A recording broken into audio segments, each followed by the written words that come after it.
హిందూ సంప్రదాయంలో అత్యంత పవిత్రమైన పర్వదినాల్లో మహాశివరాత్రి ఒకటి. భోలేనాథుడైన పరమశివుణ్ణి ఆరాధించడానికి ఈ రోజు ప్రత్యేకమైనది. మహాశివరాత్రి సందర్భంగా తెలుగు రాష్ట్రాల్లోనే కాకుండా దేశవ్యాప్తంగా శివాలయాలకు భక్తులు పోటెత్తారు. తెల్లవారుజాము నుంచే భక్తులు ఆలయాలకు చేరుకుని ప్రత్యేక పూజలు చేస్తున్నారు. దీంతో శైవ క్షేత్రాలు భక్తులతో కిటకిటలాడుతున్నాయి. హరహర మహాదేవ శంభో శంకర అంటూ శివనామ స్మరణతో మారుమోగిపోతున్నాయి. ప్రముఖ ఆలయాలకు అధిక సంఖ్యలో భక్తులు తరలివస్తుండటంతో ఆలయ పరిసరాలు కిక్కిరిసిపోతున్నాయి. తెలుగు రాష్ట్రాల్లోని శివాలయాలన్నీ కూడా భక్తులతో కిక్కిరిసిపోతున్నాయి. తెల్లవారుజాము నుంచే భక్తులు ఆలయానికి చేరుకుని ప్రత్యేక అభిషేకాలు పూజలు నిర్వహిస్తూ ఉన్నారు. శైవ క్షేత్రాలన్నీ కూడా భక్తులతో కిటకిటలాడుతున్నాయి. ఇక ఆర్కే బీచ్ నుంచి మహాశివరాత్రి వేడుకలకు సంబంధించి పూర్తి డీటెయిల్స్ అందించడానికి మా ప్రతినిధి అనిల్ లైవ్ లో జాయిన్ అవుతున్నారు. అనిల్, చెప్పండి, మహాశివరాత్రి నేపథ్యంలో భక్తుల తాకిడి ఎలా ఉంది? ఎలాంటి ప్రత్యేక పూజలు నిర్వహిస్తున్నారు? అప్డేట్స్ ఏంటి?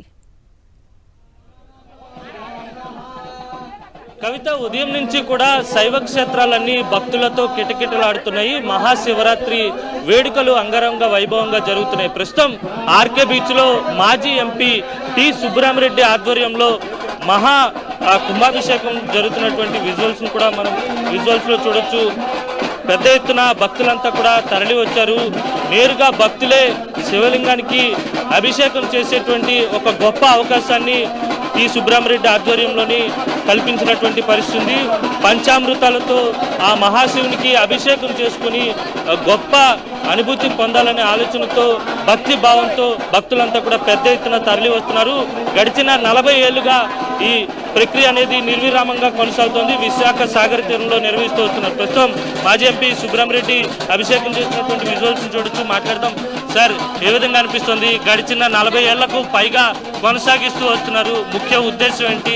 భక్తుల తాకిడి అది ఎలా? అదృష్టం కోటి శివలింగాలు ప్రతిష్ఠ చేయడం అనేది ఎక్కడ భారతదేశం ఎక్కడ లేదు. ఆ మహామాడు శివభక్తులు చెప్పిన దాన్ని ఆదేశం మీద చేస్తున్నాను.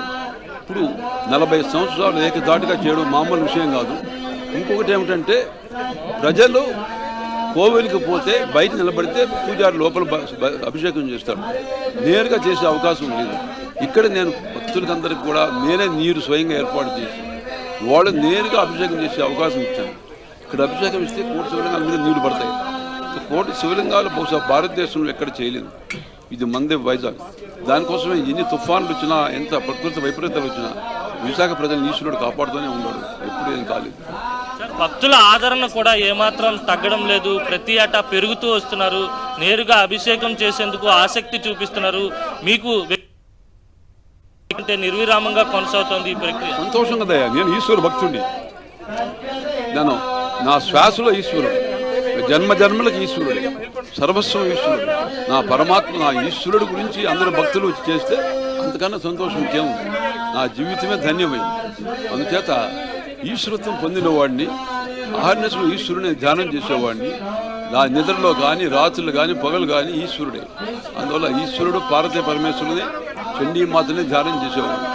కాబట్టి భక్తులందరికీ అవకాశం ఇస్తే నాకు అదృష్టంగా భావిస్తుంది. మొత్తం మీద భక్తులు నేరుగా చేసేటువంటి గొప్ప అవకాశాన్ని కలిగించడం చాలా ఆనందంగా ఉందని చెప్పి సుబ్బరామిరెడ్డి చెప్తున్నారు. విజువల్స్ లో చూడొచ్చు మనం. భక్తులంతా కూడా పెద్ద ఎత్తున అభిషేకం చేసేందుకు పంచామృతాలు పట్టుకొని ఆ మహాశివుడికి అభిషేకం చేసి భక్తి శ్రద్ధలతో ఈ మహాశివరాత్రిని జరుపుకునేందుకు అందరూ కూడా ఆసక్తిగా ఉన్నారు. పెద్ద ఎత్తున తరలి వస్తున్నారు. ఉదయం నుంచి కూడా విశాఖలోనే కాదు, రాష్ట్ర వ్యాప్తంగా ఉన్నటువంటి శైవ క్షేత్రాలన్నీ భక్తులతో కిటకిటలాడుతున్నాయి. ఆర్కే బీచ్ లో కూడా మహాశివరాత్రి వేడుకలు అంగరంగ వైభవంగా ఘనంగా జరుగుతూ ఉన్నాయి. Over to studio Kavitha. Right Anil, thank you.